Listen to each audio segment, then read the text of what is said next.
G'day, welcome to the eCave.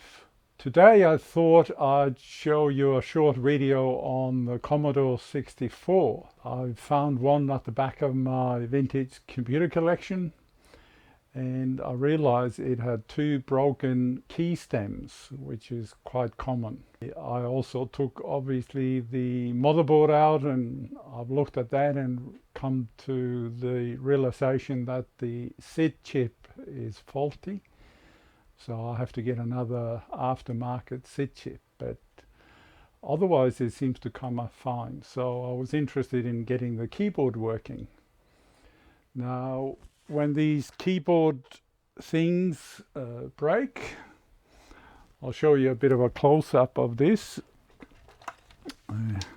You can see here that that's a good key stem, but here's one that's broken and here's another one.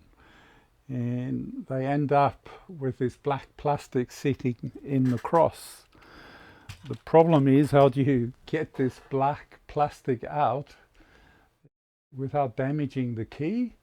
And potentially, if you manage to get it out whole, is there a way to reuse it so you don't have to get another key stem?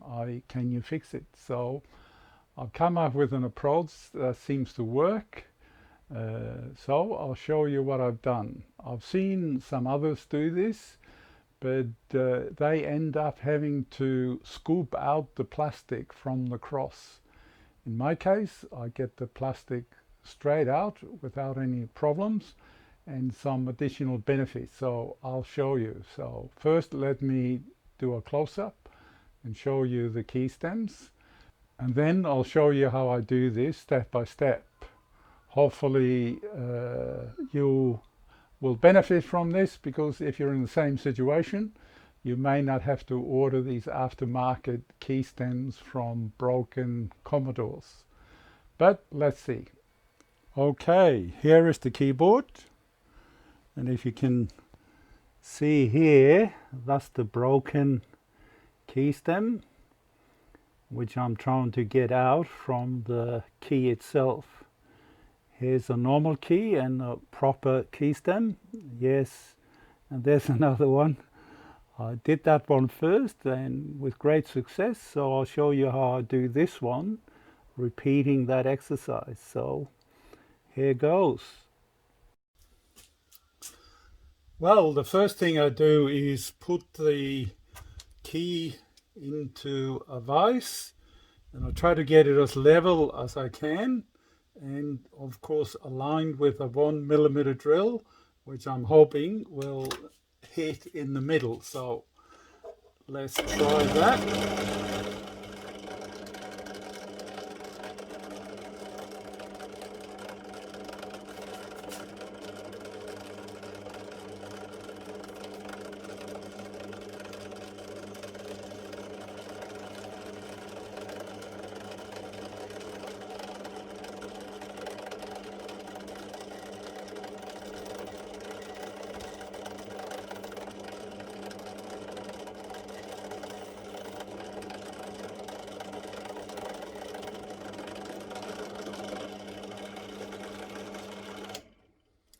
Okay, success. Just don't drill too far down so as to go through the top side of the key. So let's go to the next step, which is to put a screw in, and I'll show you how I do that. Now here's our key with the hole in it, as you can probably see there, smack in the middle, precision. Now here I've got a screw. Let me get the screw.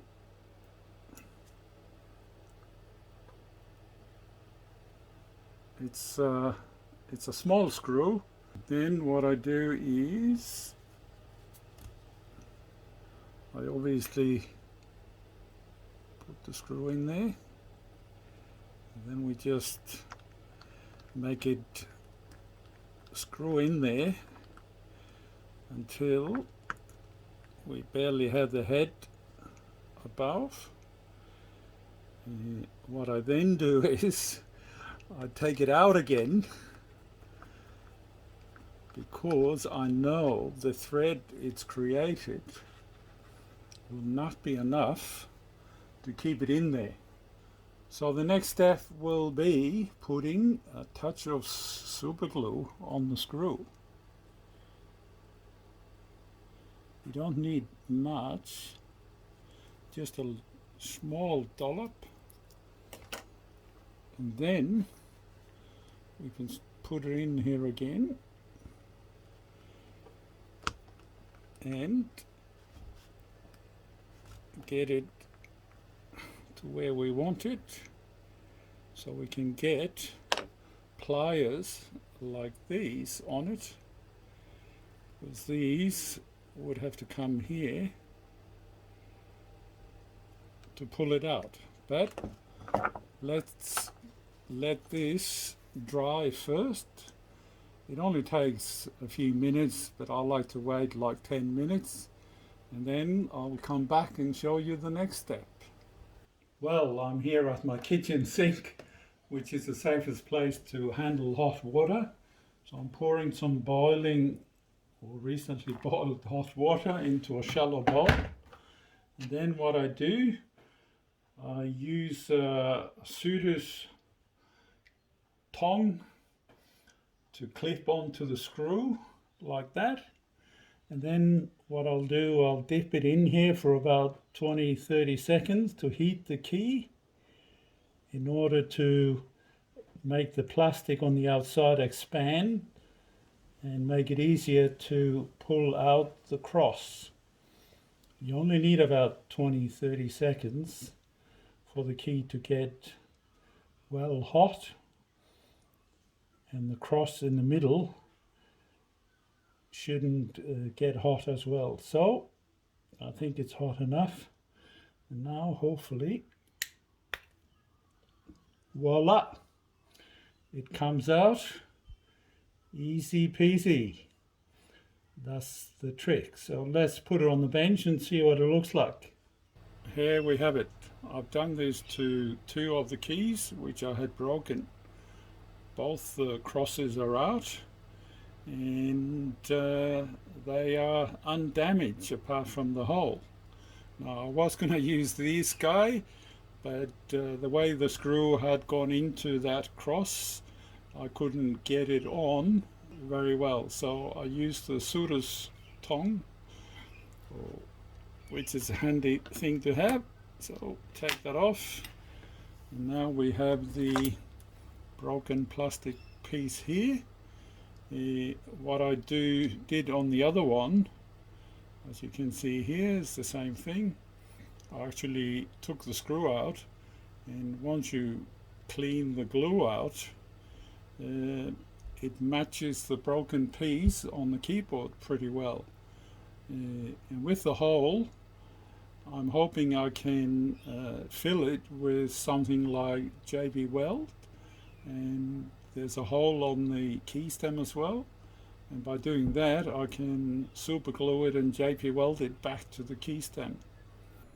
I proceeded to use JB Weld to glue the top broken piece to the keystem. I used a paperclip to reinforce the strength of the glue. The hole I used to drill out the piece fitted nicely onto the paperclip, so that came out well. The trickiest bit is aligning the broken piece on top of the keystem to make sure it's in the right orientation. I think that was the hardest bit, but as you can see in these photos, step by step, I ended up putting the broken keystems on the pound key and the right shift key, which are probably less used.